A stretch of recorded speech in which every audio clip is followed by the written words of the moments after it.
জাতীয় পতাকার অবমাননার অভিযোগে রাষ্ট্রদ্রোহ মামলায় ইসকন নেতা চিন্ময় কৃষ্ণ দাসের জামিন নামঞ্জুর করে কারাগারে পাঠানোর আদেশ দিয়েছেন আদালত। ২৬ নভেম্বর দুপুরে চট্টগ্রাম মেট্রোপলিটন ম্যাজিস্ট্রেট কাজী শরীফুল ইসলাম এই আদেশ দেন। এদিকে শুনানির পর ইসকন নেতাকে বহনকারী পুলিশের প্রিজন ভ্যান আটকে বিক্ষোভ করেন সনাতনীরা।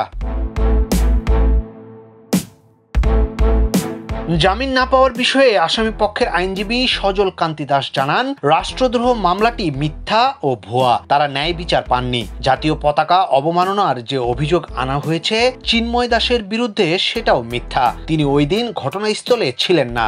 যুক্তিতর্ক শুনেও আদালত জামিন নামঞ্জুর করেছেন।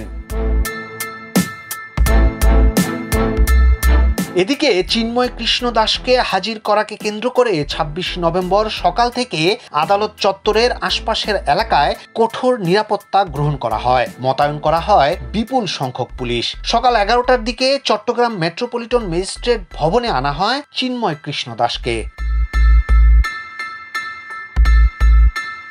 অবশ্য সকাল থেকেই আদালতে জড়ো হয়ে বিক্ষোভ করেন সনাতনীরা। আদালতের রায়ের পর চিন্ময় দাসকে প্রিজন ভ্যানে তুললে তা আটকে দেয় বিক্ষোভকারীরা। এ সময় তারা বিভিন্ন স্লোগান দিতে থাকেন। এছাড়া বিক্ষোভকারীরা পুলিশকে ভুয়া ভুয়া বলে স্লোগানও দেন।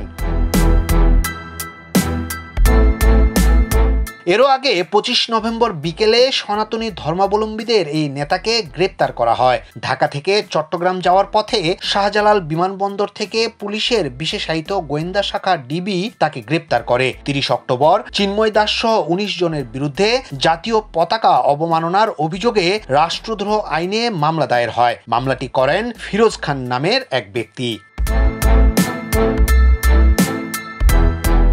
ইয়াসিন আলী, সোনালী নিউজ, ঢাকা।